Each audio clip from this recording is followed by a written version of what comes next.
যাচ্ছি পুরান ঢাকার আরমানি টোলায়। সেখান থেকে আরও খবর জানাতে যুক্ত হচ্ছেন সহকর্মী সঞ্জয় অধিকারী। সঞ্জয়, ভূমিকম্পের সময় আহত হয়ে যারা হাসপাতালে ভর্তি হয়েছেন সেখানে তাদের কি খবরাখবর জানতে পেরেছেন? এছাড়া আরমানি টোলায় নিহত হওয়ার ঘটনায় সবশেষ কি খবর আছে আপনার কাছে?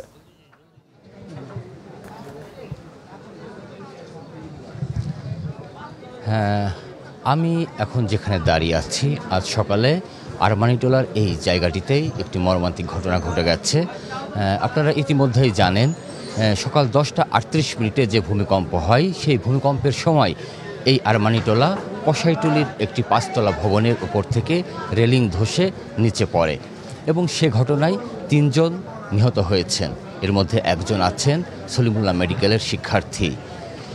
স্থানীয়রা জানিয়েছেন এখানে একটি মাংসের দোকান আছে এবং সেই মাংসের দোকানে মাংস কেনার জন্যই বিশেষ করে লোকজন ভিড় করে।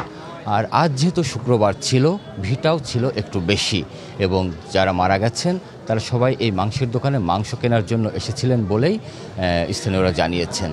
এখন এ ঘটনার পর নিহতদের মরদেহ এখান থেকে নিয়ে যাওয়া হলেও উৎসুক জনতা কিন্তু এখনও এখানে ভিড় করে আছেন।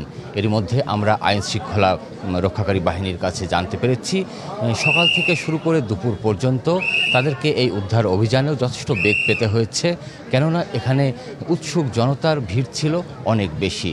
আপনারা দেখতে পাচ্ছেন এখন প্রায় সন্ধ্যা হয়ে এসেছে, তারপর কিন্তু আশপাশের অনেক মানুষ এই জায়গাটা দেখতে আসছেন।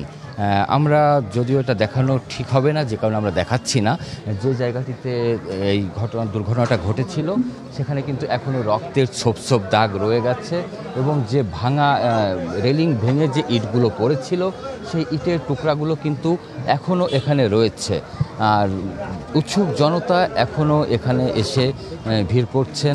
আর আইনশৃঙ্খলা বাহিনী থেকে এসে এই জায়গাটি ঘিরে দেওয়া হয়েছে, একটি কালো কাপড় দিয়ে ঘিরে দেওয়া হয়েছে এবং দেখতে পাচ্ছেন যে এখনও কিছু স্বেচ্ছাসেবীরা এটি নিয়ন্ত্রণের জন্য কাজ করে যাচ্ছেন। আমরা একটু জানার চেষ্টা করি এখানে যারা স্থানীয় আছেন তাদের সঙ্গে একটু আমরা কথা বলবো, আসলে এই ঘটনাটার পরবর্তীতে কি অবস্থা দাঁড়িয়েছে। আপনি তো এই জায়গায় বাসিন্দা। আচ্ছা, তাহলে আপনি এখানে এসেছেন কেন?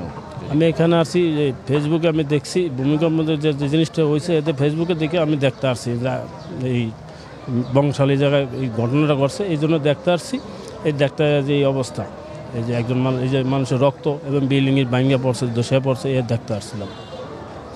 হ্যাঁ, যেমনটি শুনছিলেন যে এখনও কিন্তু অনেক মানুষ, বিশেষ করে সারা দেশের মানুষই জেনে গেছে যে কসাইটুলিতে দেয়াল ধসে যে ভূমিকম্পের কারণে একই জায়গায় 3 জন নিহত হয়েছে এবং এখনও পর্যন্ত আমাদের কাছে যে খবর আছে সারা দেশে যে 6 জন মারা গেছে তার 3 জনই কিন্তু এই একই জায়গায় নিহত হয়েছে।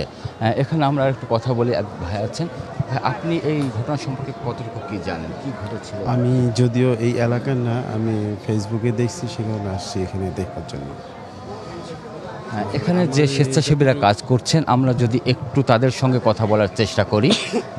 ভাইয়া, আপনারা তো এখানে স্বেচ্ছাসেবী হিসেবে কাজ করছেন, যে দুর্ঘটনাটা ঘটেছে এবং মরদেহ নিয়ে যাওয়ার ঘটনা এবং তার পরবর্তীতে আপনারা কী অবস্থায় আছেন যদি একটু আমাদের। আসলে যখন ঘটনা ঘটে আমি নিজেও ছিলাম না, আমি বাসায় ছিলাম। যখন ভূমিকম্পটা হয় তখন এটা আমি আতঙ্কিত ছিলাম। ভূমিকম্পের সময় আমি বাসায় ছিলাম, তো তখন আমাকে ফোন দেয় ঢাকা 27 মনোনয়নপত্র শেখ সরকার যিনি, উনি আমাকে ফোন দিছে প্রথমে যে তোমাদের এলাকায় একটা দুর্ঘটনা ঘটছে, জানো কি না? তো আমি বলছি না।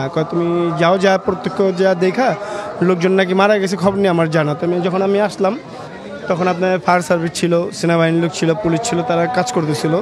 তো আমি তখন ঘটনার সূত্রে অনেকের সাথে শুনছি 3 জন লোক মারা গেছে, 5-6 জন আহত হয়েছে। তো আমরা তখন স্বেচ্ছাসেবক সরকার নিজেও আসছিল, আমরাও ছিলাম, স্বেচ্ছাসেবক কাজ করছি।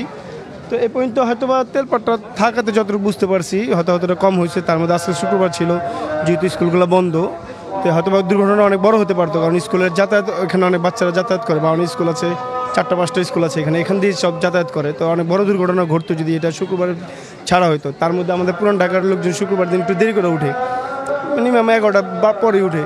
এর জন্য এখানে স্থানীয় লোকের একটু সমস্যা হয়তো বা কম হয়েছে, পথচারীদের সমস্যাগুলো হয়েছে। ধন্যবাদ আপনাকে। হ্যাঁ, যেটা শুনছিলেন যে এখানে আসলে আজকে ছুটির দিন হওয়ার কারণে হয়তো হতাহতের ঘটনা একটু কম হয়েছে। এই ছিল আমার কাছে সর্বশেষ।